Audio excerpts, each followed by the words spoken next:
Hello, beautiful. I hope you are doing well. Please support me by subscribing my channel. It will cost you nothing but a big thing for me. Thank you. I had only been gone for the weekend, but when I pulled into my driveway, something felt wrong. I heard music drifting through the air before I even opened my car door. It was classical, loud, echoing across the water like it was trying to score a movie. At first, I thought maybe one of the neighbors was having a party, but as I walked toward the back of my house, I realized the music was coming from the lake, more specifically from the dock behind my house. My dock. I stopped in my tracks when I saw the chairs. Dozens of white folding chairs lined up in perfect rows facing a little wooden arch someone had decorated with white roses and gauze. There were people everywhere, some in tuxedos, others in pastel dresses. A photographer stood near the edge of the dock clicking pictures like he was on assignment. I smelled perfume, expensive, and champagne. The unmistakable pop of a cork echoed across the water as someone laughed. I kept walking, my brain struggling to process what my eyes were seeing. Someone had turned my private dock into a wedding venue. There was a minister in a black robe talking to a woman in a white dress. I felt my heart drop into my stomach. I looked around for some sort of explanation. That was when I saw her. Kerren, HOA president, wearing a powder blue suit and a fascinator, like she thought she was royalty. She was sipping champagne and talking to two older women who looked impressed. I stepped onto the lawn, and she saw me. Her eyes widened for a split second. Then she smiled. That fake, polite smile she always used when she was about to do something awful. I didn't stop. I walked straight toward her, and I didn't even try to hide the rage in my voice when I asked what the hell was going on. Her smile didn't falter. She said, "Oh, hello. I thought you were going to be gone until Monday." I said, "This is my property." "What is this?" Kerren looked at the women next to her and laughed like I had just told a charming joke. She said, "Don't be dramatic. It's just a little wedding. For my niece. She needed a location last minute, and I thought this would be perfect." I said again, "This is my dock. You can't just use it without asking me." She waved a hand like she was brushing away. "A fly. I did send you an email," she said. "Last Thursday. You didn't respond. So I assumed it was fine. My blood boiled. I never got an email." I told her that. She shrugged. "Technology can be unreliable. Anyway, it's happening now. So let's not cause a scene." Her voice dropped just enough so the other guests couldn't hear. She leaned in and whispered, "You wouldn't want to ruin my niece's big day, would you? That would make you look bad." Very bad. The photographer turned toward us and snapped a picture. I turned my head just in time. The camera caught my jaw clenched tight and my fists at my side. Behind her, someone said, "Who's that?" Another voice replied, "I think that's the guy who lives here." A low chuckle rolled through the crowd. I felt my face flush. Kerren stepped back and said, "Why don't you go back inside? We'll be done before sunset." She turned and walked away before I could say anything else.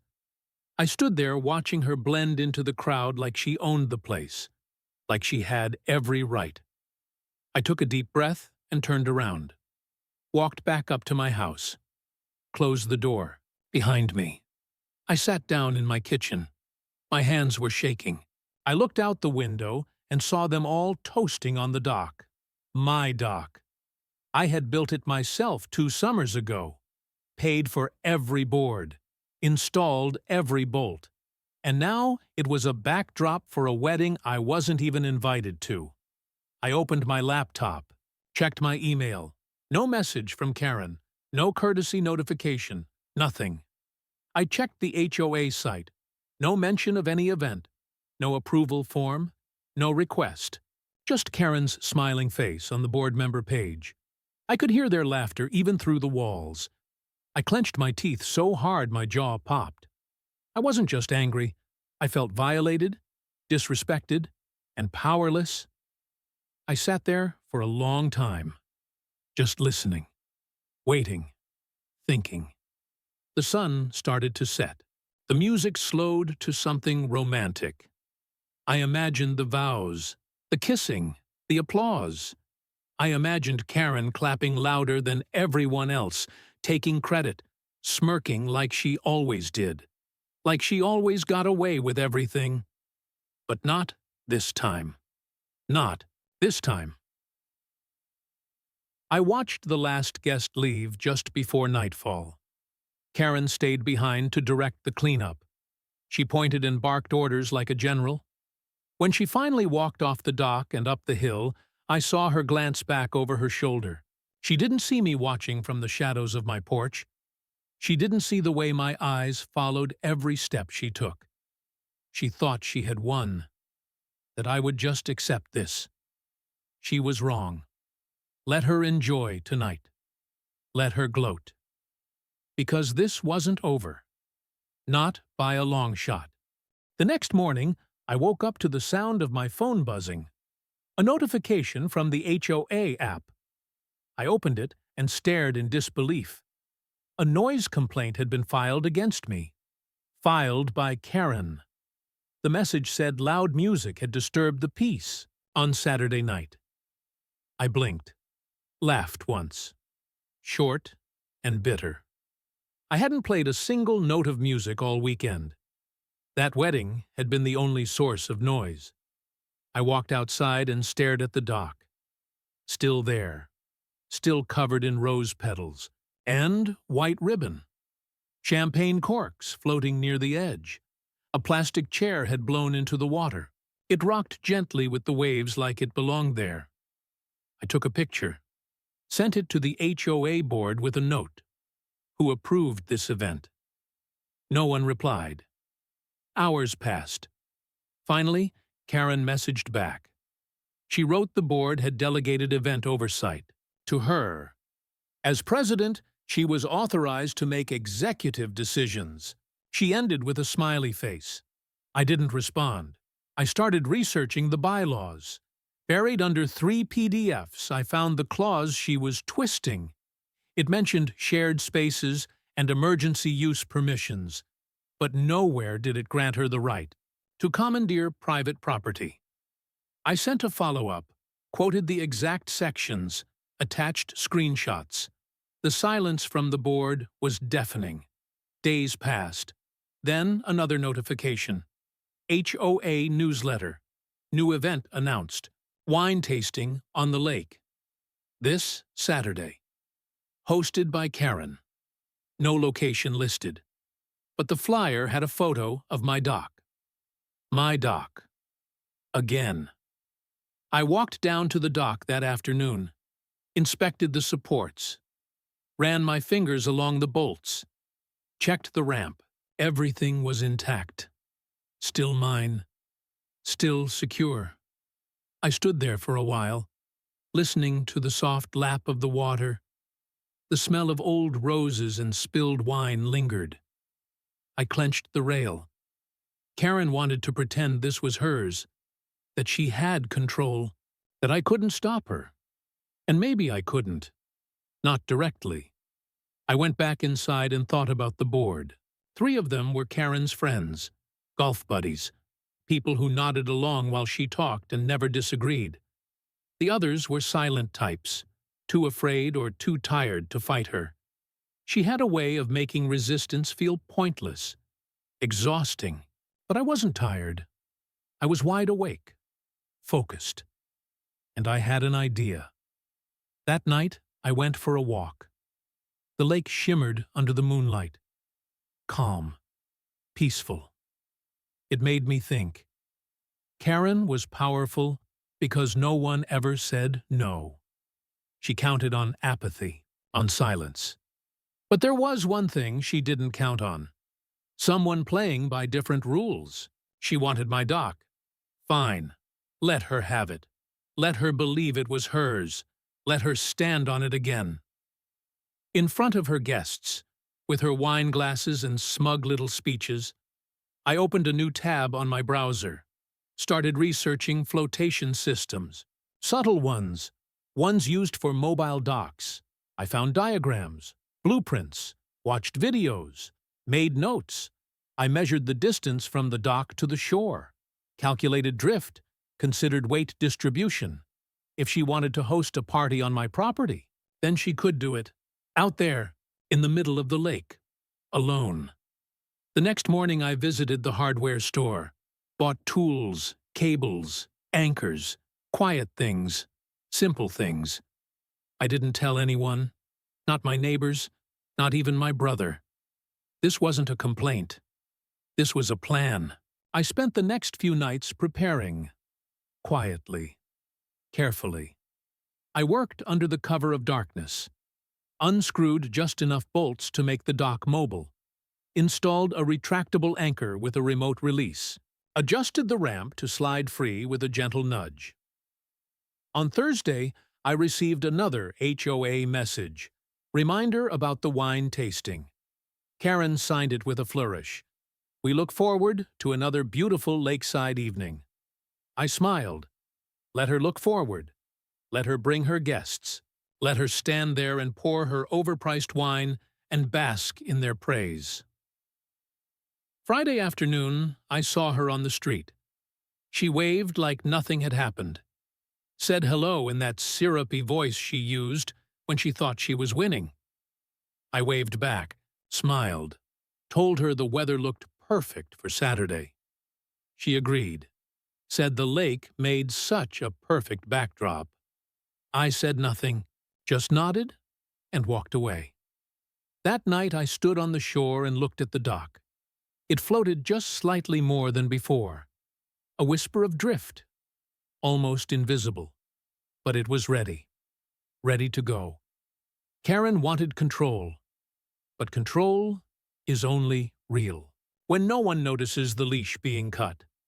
I watched the moon reflect on the water, felt the wind on my face, and waited. The wine tasting would begin at 4. By 5, the dock would be 20 feet from shore. By 6, it would be halfway across the lake. No one would notice at first, not until it was too far to wade, too far to shout, and by then, the only thing they'd have left was each other, and the slow realization that they were not welcome, not wanted, not safe from consequences. Let her pour her wine, let her smile, let her boast. Tomorrow, I would let her float. Saturday arrived like it had been waiting all week to make a statement. The sky was clear. The air was warm, but not too warm. A soft breeze rolled off the lake and carried the scent of fresh-cut grass and sunscreen. I spent the morning mowing my lawn and pretending not to notice the delivery vans pulling up to Kerren's house. Tables, coolers, fancy glassware wrapped in bubble wrap. I nodded at the delivery guys as they passed. One of them asked if I was attending the event. I told him I had a better view from my porch. He laughed, had no idea what I meant. By 2 in the afternoon, guests were starting to arrive.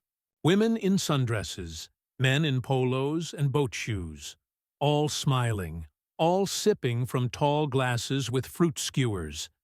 Someone set up a Bluetooth speaker on the dock, and soft jazz started to play. Kerren stood near the ramp, greeting everyone like a queen welcoming her court. Her voice floated across the water with practiced confidence. She told someone the dock was her special project, told someone else that the HOA had generously approved everything. I stood behind my screen door and watched. Not one person questioned her. At 4 o'clock sharp, she clinked her glass with a spoon and called for attention. She thanked everyone for coming, thanked the HOA board for trusting her vision, thanked the lake for its timeless beauty. Her voice was syrupy with pride. Then she raised her glass and invited everyone to toast to good neighbors and good wine. They cheered. Glasses clinked. Music swelled. I pressed the remote in my pocket. Nothing happened at first. Of course it didn't. It wasn't supposed to. The change was slow, subtle. A slight tug. A soft release of tension. The anchor disengaged with a quiet pop no one heard over the jazz. The dock drifted an inch. Then another. Like it had decided to take a breath and stretch its legs. I watched from the shadows of my back deck. One guest pointed toward the shoreline and tilted their head. They asked if the dock was always this far out. Kerren laughed and said, "Don't be silly." Someone else joked, maybe the tide was coming in. The whole group chuckled. I smiled. There was no tide in this lake. By 5, the dock had moved a full 10 feet. Still close enough to the shore to seem normal. But something felt off. One of the guests tried to step off the dock and wobbled. They reached for the ramp. Missed. The ramp had shifted with the dock. It now floated a foot from solid ground. Kerren's smile faltered. She called over one of her assistants and whispered something. They bent down and fiddled with the ropes. Nothing worked. The dock was no longer anchored. It was riding the current, moving slowly but without question away from shore. By 5:15, it was 20 feet out. Guests started whispering. A woman in a wide hat looked around and clutched her purse tighter. Kerren tried to call for calm.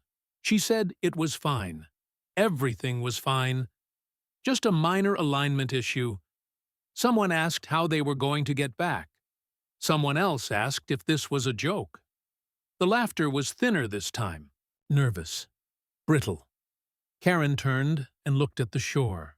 At me. I was standing in plain view now. No longer hiding. Just watching.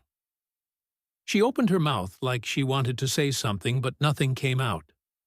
I lifted my drink and toasted her from a distance. Her face turned red. Not from the wine. From realization. From the cold, hard truth slamming into her ego. The dock was now 30 feet from land. Guests were checking their phones. No signal. Kerren tried calling someone, but the call dropped. The music stopped. Battery dead. The laughter was gone now. Only murmurs. A few guests sat down looking pale. One man started waving at a passing boat. The boat waved back, but didn't stop. Thought it was part of the event. Kerren paced the length of the dock like a caged animal. She shouted toward me. Something about calling someone. I shook my head slowly. Tapped my wrist like I was checking the time. She shouted again, this time louder, more desperate. I didn't respond. I just turned and walked inside. Let them sit with it. Let them feel every ripple. Every inch they drifted. Farther from the lie she built. No rescue. No easy solution. Just consequences. Just water and silence. And the knowledge that the world didn't bend to her will. I checked the clock. Almost 6. Sunset coming. The wind had picked up. A gentle push that nudged the dock toward the center of the lake. Kerren's voice carried, faintly now, shouting orders, demanding help. The guests were scattered in clumps, huddled near the edges, watching the distance grow. And I watched too, from my porch, from my dockless shoreline. And I smiled. Tomorrow I would file a report. Document everything. Photos, videos, witness statements. And when the board asked what happened, I would tell the truth. I never gave her permission, and she never asked. By the time the sun dipped below the trees, the dock had drifted almost 50 feet out. Kerren's guests were no longer chatting or sipping or laughing. One man sat cross-legged with his head in his hands. Another woman paced in tight circles talking to herself. Some tried their phones again, but the signal was still weak out on the water, and even weaker was their hope. Kerren stood at the center of it all, barking into her dead phone, still refusing to admit that anything was her fault. She glared at the shoreline, at the houses now turning on porch lights, at the neighbors beginning to gather silently in small groups. I knew they were watching. I could see them on their balconies, pretending to water plants, or walk dogs, some even recording. I didn't mind.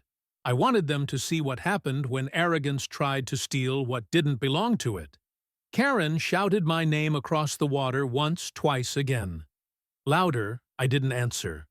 I just sat in my lawn chair with a cold drink and let the quiet grow around me. She screamed that I would regret this, said I would be sued, arrested, ruined. Her voice cracked on the last word like it didn't believe itself.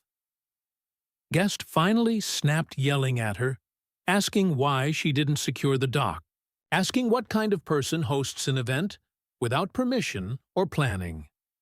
Another joined in, then another. Someone threw their wine glass into the lake. A plastic plate followed. Soon, the entire dock was in chaos. That's when the drone appeared. I had launched it 5 minutes earlier from my backyard. It buzzed high above them, sleek and silent, with a camera locked on the scene. I piloted it, gently circling slowly, capturing everything: the shouting, the finger pointing, the embarrassment of once proud guests now stranded and exposed. Kerren saw it. She stared straight up into the lens, and for a moment I saw something real in her face. Not rage, not ego, not even fear, just pure naked awareness that this moment would follow her forever. I landed the drone and checked the footage. It was perfect. Every angle captured in 4K. Her shouting, her guests, panicking, her face pale under the setting sun. I uploaded it to a private folder, then emailed a link to the HOA board with a short message. This is what happens when you ignore property rights. Then I picked up the phone and called the Lake Patrol. They arrived 20 minutes later with 2 boats. Blue lights flashing, calm voices calling out to the floating crowd. They pulled up gently, tossing, ropes helping guests aboard. One by one, they were ferried back to the shore, dripping with sweat, eyes downcast, avoiding everyone's gaze. Kerren was the last. She refused help, at first said she was fine. Said she would swim back. One of the officers told her the water was colder than she thought, and deeper than she looked willing to admit. She finally gave in and stepped into the boat. The officer helped her in with more patience than I would have shown. When she stepped onto land, the neighborhood was silent. No clapping, no applause, just cold, still air, and dozens of eyes watching. Her hair was wind-blown, her makeup streaked, her dress soaked to the knees. She looked like a queen, deposed, cast down from a throne she never earned. I stood at the edge of my lawn and sipped my drink as she walked by. Our eyes met. She opened her mouth again, but nothing came out. Not this time. The HOA board met the next day. An emergency meeting. It didn't last long. The video had spread far beyond them. One of the guests had posted a clip too, captioned it with the Great Dock Disaster, and within hours it was viral. Thousands of views, comments flooded in. People loved it. They laughed. They gasped. They asked for more. Someone turned it into a meme. Kerren, floating alone with the words, "When you assume too much and secure too little." The board removed her from her position the same day, stripped her of her event permissions, revoked her ability to make unilateral decisions. I received a formal apology in writing and a promise to review dock usage policies with legal guidance. I framed the letter and hung it above my coffee maker. Kerren stopped waving at me after that. She stopped smiling, stopped speaking entirely whenever I passed by. Her arrogance had sunk like a stone and left only silence behind. Weeks later, the lake was quiet again. My dock secured its bolts, tightened its ramp locked in place. The roses were gone, the wine stains washed away, the water calm and unbothered. One afternoon I sat, out there with a book and a beer, listening to the breeze when a neighbor approached. He smiled, asked if the dock was open for use. I laughed, told him not without a signed permission, slip and a blood oath. He chuckled, said fair enough, and walked on, and I leaned back, feet up, gaze across the water, and felt something I hadn't felt in a long time. Peace, because some people only learn respect when they're set adrift, and others only find peace when they let go of the rope and watch them float away.